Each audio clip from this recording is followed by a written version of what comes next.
সাগর জল তত্ত্ব দ্বারা সমৃদ্ধ। এ হলো জন্মদাতাও আর জনকও। এই সাগরকে দেখে আমরা অনেক কিছু শিখতে পারি। এই সাগরকে বাইরে থেকে দেখলে মনে হবে এর ঢেউ কোলাহল সৃষ্টি করছে, কিন্তু যদি আপনি আস্তে আস্তে কিছুটা গভীরে যান তাহলে দেখবেন ঢেউগুলি শান্ত হয়ে গেছে। সেই একই সাগর তীরের কাছে অন্যরকম, গভীরে অন্যরকম। এবার সাগরের মাঝে এসে দাঁড়ান আর অনুমান করতে চেষ্টা করুন যে এটা কতটা গভীর। তাহলে দেখবেন এই কাজ অসম্ভব।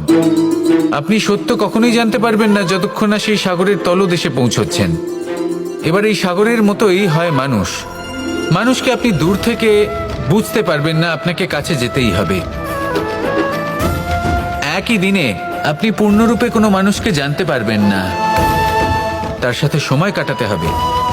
প্রত্যেক মানুষ হলো আলাদা, ঠিক সাগরের মতো, যার নিজের আকার আছে, নিজস্বতা রয়েছে, গভীরতাও আছে। সেটা বোঝার সময় দিন, নয়তো কখনো কোনো মানুষকে বুঝতেই পারবেন না।